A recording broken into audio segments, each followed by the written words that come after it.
Hello दोस्तों, welcome back. एक second के लिए ज़रा रुकना। तुम्हारे फ़ोन में गूगल ट्रांसलेट है, चैट जीपीटी भी है, इंस्टाग्राम भी है। ये सभी ऐप्स एआई यूज़ करती हैं। यस, इंस्टाग्राम में भी होता है वो जो फेस वाले फ़िल्टर्स होते हैं ना, यस वहीं पर। आपके जीमेल में स्पैम फ़ोल्डर जो सॉर्ट होता है, उसमें भी एआई यूज़ होता है। इन सभी ऐप्स में डिफ़रेंट डिफ़रेंट जगह पर एआई यूज़ होता है। लेकिन क्या ये सारी चीज़ें एक ही तरह का एआई यूज़ करते हैं?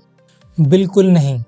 और आज हम वही चीज़ सीखेंगे जो इन सभी को अलग करती है। आज हम सीखेंगे कि चैट जीपीटी, सोरा या फिर मिड जर्नी का जो एआई है, वो बाकी एआई से डिफरेंट कैसे है। सबसे पहले एक बड़ी कन्फ्यूजन को हम दूर करते हैं, क्योंकि बहुत से लोग AI, machine learning, deep learning और जनरेटिव एआई को एक ही चीज़ समझते हैं। ये सब एक फैमिली के अंदर ही हैं, बट थोड़ा डिफरेंट हैं। ये चीज़ मैं इस सीरीज़ की फर्स्ट वीडियो में ऑलरेडी एक्सप्लेन कर चुका हूँ। थोड़ी सी रिवीजन कर लेते हैं। इस फैमिली में सबसे बाहर आता है आर्टिफिशियल इंटेलिजेंस। इसका मतलब सिर्फ इतना है, वो मशीन्स जो इंटेलिजेंट बिहेवियर दिखाएं। उसके अंदर आता है आपका मशीन लर्निंग। यहाँ पर मशीन्स डेटा से सीखती हैं। यहाँ पर कोई फिक्स्ड रूल्स नहीं होते, बस डेटा दिखाओ और पैटर्न्स को सीखो। और उसके अंदर आता है आपका डीप लर्निंग। ये मशीन लर्निंग का ही एक पावरफुल ब्रांच है जो कि न्यूरल नेटवर्क्स से सीखता है, न्यूरल नेटवर्क्स को यूज़ करता है, यानी कि हमारे ब्रेन की तरह लेयर्स ऑफ कंप्यूटेशन। और डीप लर्निंग के ही अंदर एक खास सबसेट है जिसने पूरी दुनिया को ही हिला दिया है, और वो है जनरेटिव एआई। सिंपल शब्दों में, जनरेटिव एआई वो एआई है जो सिर्फ डेटा ही एनालाइज नहीं करता, बल्कि बिल्कुल नई चीज़ क्रिएट करता है, यानी जनरेट करता है। Text, image, video, audio, code, सब कुछ। अब एक इम्पॉर्टेंट कॉन्सेप्ट, यानी ट्रेडिशनल एआई और जनरेटिव एआई के बीच में डिफरेंस। ट्रेडिशनल एआई, जिसे हम डिस्क्रिमिनेटिव एआई भी कहते हैं, ये एक जज की तरह काम करता है। सोचो जैसे क्रिकेट मैच में अंपायर होता है ना, वो देखता है कि बॉल विकेट से लगी है या नहीं लगी है, आउट है कि नॉट आउट है। वो डिसीजन लेता है, क्लासिफाई करता है, हाँ या ना। यही है ट्रेडिशनल एआई। जैसे कि हमारे स्पैम फिल्टर में वो डिसीजन लेता है कि ये ईमेल स्पैम है या नहीं है। फेस रिकॉग्निशन मैच करता है कि क्या ये फेस मैच करता है या नहीं करता। कैंसर डिटेक्शन ये डिसाइड करता है कि स्कैन के अंदर ट्यूमर है या नहीं है। इसमें क्या होता है, हमने कुछ इनपुट दिया और हमें लेबल मिल गया। लेकिन जनरेटिव एआई एक क्रिएटर की तरह काम करता है। इसमें वो क्रिकेट वाली एनालॉजी ही सोचो। यहाँ पर कमेंटेटर नहीं है, एक स्क्रिप्ट राइटर ही है। वो पूरी मैच की कहानी को लिख रहा है, जो कहानी अभी तक प्ले आउट ही नहीं हुई। एक नई स्टोरी, एक टोटली नई दुनिया, यानी कुछ ऐसा जनरेट करना जो पहले नहीं था। यही है जनरेटिव एआई। जैसे आप चैट जीपीटी को बोलते हो कि मेरे बॉस के लिए एक ईमेल लिख कर दो, और वो कुछ नया एंड ओरिजिनल क्रिएट करता है। यहाँ पर वो किसी डेटाबेस से कुछ पुल नहीं करता, वो नया ईमेल का कंटेंट खुद ही क्रिएट करता है। अब हम जनरेटिव एआई के कॉन्सेप्ट में थोड़ा और डीप में जाते हैं। हम पता करते हैं कि ये एक्चुअली में काम कैसे करता है। इसे आप 3 स्टेप्स में समझो: सीखना, कंप्रेस करना और क्रिएट करना। सीखने का मतलब है कि मॉडल को बिलियंस ऑफ एग्जांपल्स दिखाए जाते हैं। टेक्स्ट हो गया, इमेजेस हो गया, कोड, ऑडियो, एट्सेट्रा। तो हमारा जो मॉडल है वो इस सब डेटा में, इस सब इंफॉर्मेशन में पैटर्न्स को दिखता है। जैसे ये पर्टिकुलर वर्ड इस कॉन्टेक्स्ट में ज़्यादा आता है, ये वाला कलर इस पर्टिकुलर शेड के साथ ज़्यादा मैच करता है, ये वाला कोड पैटर्न इस पर्टिकुलर प्रॉब्लम में काम आता है। कंप्रेस करने का मतलब है कि ये सारी की सारी जो लर्निंग है, पैटर्न से जो सीखा है, उसको बिलियंस ऑफ पैरामीटर्स में कंप्रेस कर देना। मॉडल के अंदर ही एक बहुत ही रिच मेंटल मैप की तरह बन जाता है, दुनिया का, लैंग्वेज का, विजुअल पैटर्न्स का। तीसरा स्टेप था क्रिएट करना यानी जनरेट करना। जब भी तुम एक प्रॉम्प्ट देते हो कि एक स्टोरी लिखो, यहाँ पर मॉडल प्रिडिक्ट करता है स्टेप बाय स्टेप कि नेक्स्ट वर्ड क्या आएगा। पहले एक वर्ड, फिर दूसरा, फिर तीसरा। हर बार वो अपनी सारी लर्निंग यूज़ करता है और प्रिडिक्ट करता है कि नेक्स्ट वर्ड क्या आएगा। यानी वो अपनी सारी लर्निंग से बेस्ट नेक्स्ट चॉइस चुनता है। ये तो हमने कर ली टेक्स्ट की बात। इमेज जनरेशन के लिए मॉडल डिसाइड करता है या प्रिडिक्ट करता है कि इस प्रॉम्प्ट के लिए पिक्सेल्स का अरेंजमेंट किस तरह से होगा या फिर पिक्सेल्स किस तरह दिखने चाहिए।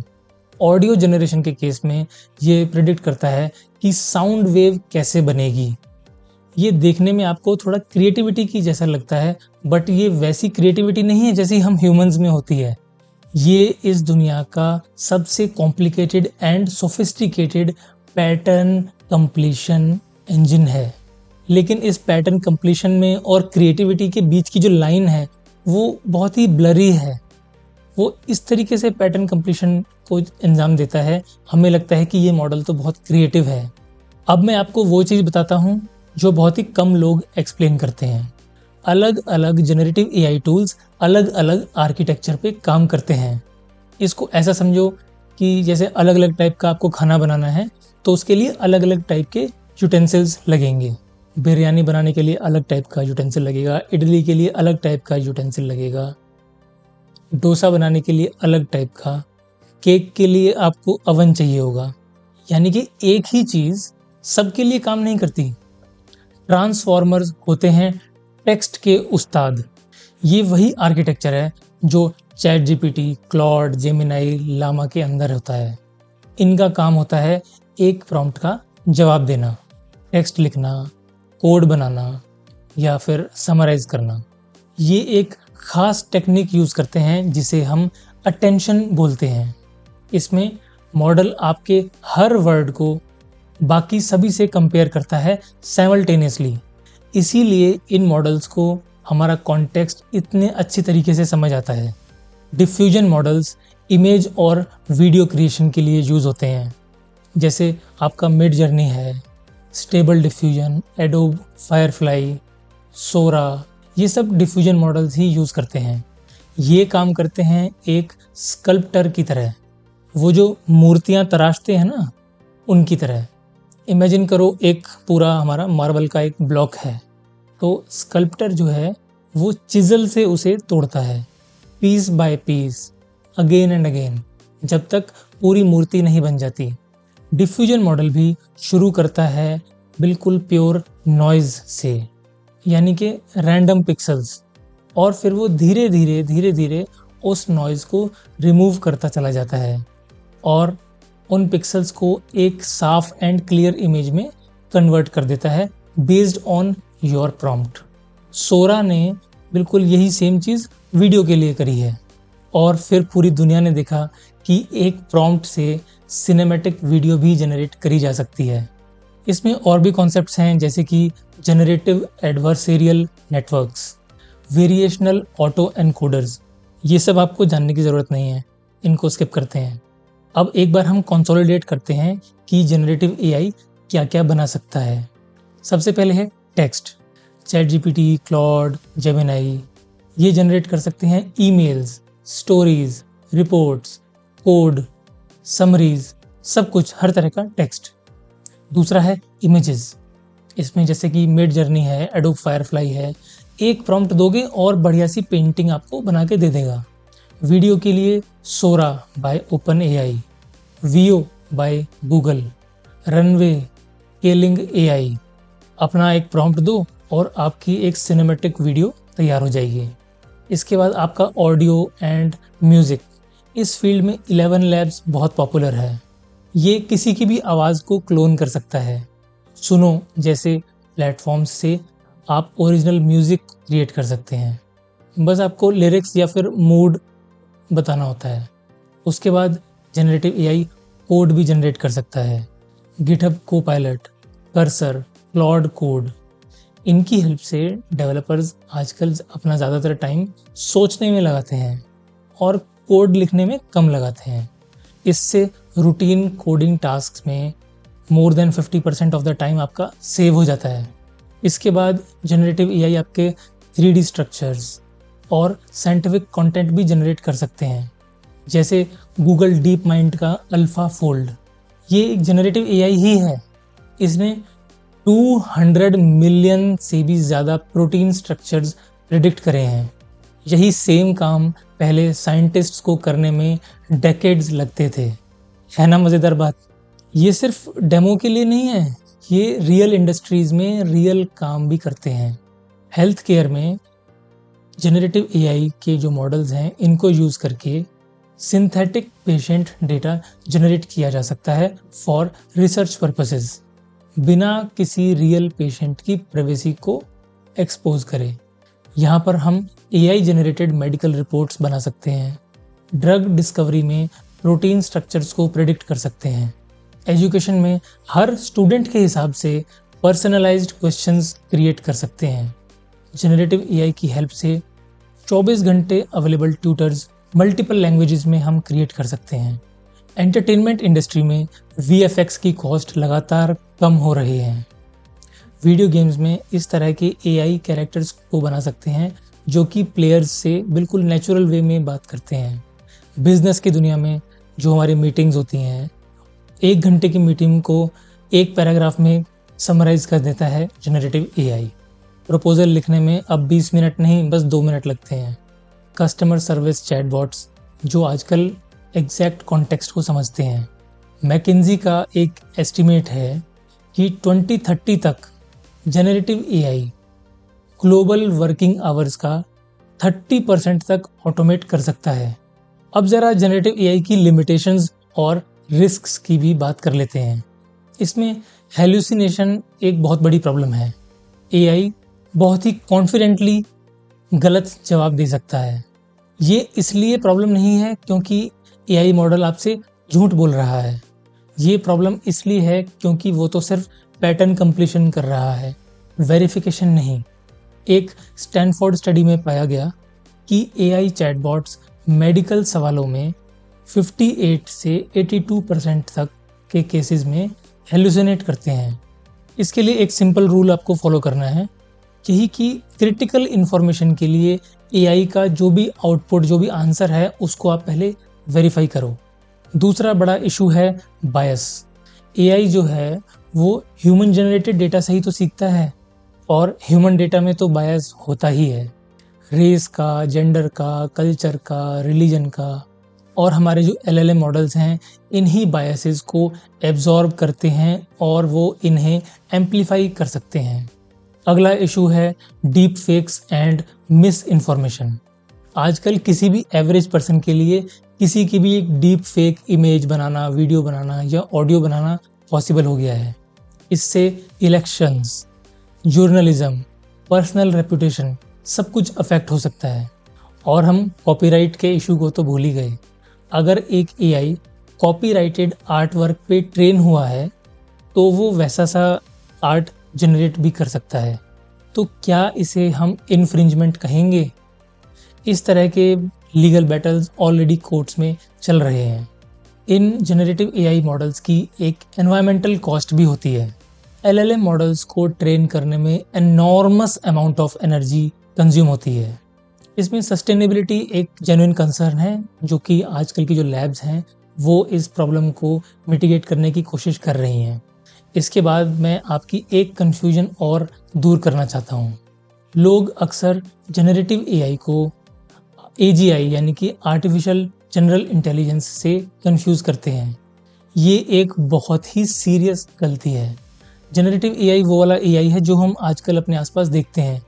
ये स्पेसिफिक टास्क में फिनोमिनल है, टेक्स्ट लिखना, इमेज बनाना, वीडियो बनाना, कोड जनरेट करना वगैरह वगैरह।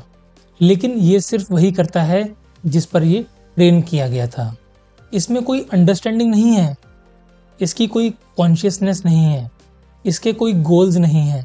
जैसा कि मैंने पहले बताया था, ये एक बहुत ही powerful and sophisticated pattern completion engine है।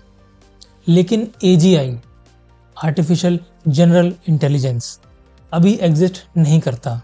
ये एक ऐसा एआई होगा जो किसी भी इंटेलेक्चुअल टास्क में ह्यूमंस जैसा या ह्यूमंस से भी बेटर परफॉर्म कर सकता है, जो एक डोमेन के बाद दूसरे डोमेन को खुद ही सीख सके, जो रीज़न कर सके, प्लान कर सके और चीज़ों को जेन्युइनली समझ सके। आज का जो एआई है वो भी बहुत इम्प्रेसिव है और बहुत ही पावरफुल भी है, बहुत ट्रांसफॉर्मेटिव है, लेकिन ये एजीआई नहीं है। कभी कभी जैसे न्यूज़ में आता है ना कि एआई ने सोचना शुरू कर दिया है, ये न्यूज़ ठीक है बट ये रियलिटी फ़िलहाल तो नहीं है। इन दोनों में डिफरेंस जानना थोड़ा ज़रूरी था, इसलिए मैंने आपको समझा दिया। तो अब ये जो जनरेटिव एआई की दुनिया है, ये अब कहाँ जा रही है, फ्यूचर में क्या होगा? सबसे पहले तो मल्टी मॉडलिटी आ चुकी है ऑलरेडी। इसमें मल्टी मॉडल मॉडल्स होते हैं, एक ही model text, audio, video, image सब पे काम कर सकता है। एजेंटिक एआई यानी कि मॉडल जो हैं वो सिर्फ सवालों के जवाब नहीं देते, वो रियल काम, रियल टास्क परफॉर्म कर सकते हैं। ये वेब ब्राउज़ कर सकते हैं, कोड को एग्जीक्यूट कर सकते हैं, फाइल्स मैनेज कर सकते हैं, मीटिंग्स बुक कर सकते हैं। अब देखते ही देखते जो हमारे मॉडल्स की जो कॉन्टेक्स्ट विंडो है वो भी बहुत तेज़ी से बढ़ती ही जा रही है। कुछ मॉडल्स में तो अब आप thousands and thousands of pages का कंटेंट जो है कॉन्टेक्स्ट विंडो में डाल सकते हो। आजकल इस तरह के छोटे मॉडल्स आ गए हैं जो लोकली हमारे फ़ोन पर या हमारे लैपटॉप्स पर रन कर सकते हैं विदाउट एनी इंटरनेट कनेक्शन। और फ्यूचर में इस तरह के मॉडल्स और भी ज़्यादा पावरफुल होते चले जाएंगे। तो ये था आपके लिए generative AI from ground zero. एक चीज़ हमेशा याद रखना कि जो मैंने बताया है ये सब टूल्स हैं, ये बहुत ही पावरफुल टूल्स हैं, लेकिन हैं ये टूल्स। इन टूल्स को यूज़ करने वाला इंसान ही सबसे ज़्यादा फ़ायदा उठाएगा। तो आज का वीडियो मुझे तो बहुत इंटरेस्टिंग लगा। अगर आपको भी ये इंटरेस्टिंग एंड हेल्पफुल लगा हो तो चैनल को सब्सक्राइब करें, वीडियो को लाइक करें और अपने किसी एक फ्रेंड को तो एटलीस्ट इस वीडियो को शेयर करो। तो मिलते हैं किसी नेक्स्ट वीडियो में, तब तक के लिए कुछ ना कुछ बनाते रहना और डिप्लॉय करते रहना। Thank you.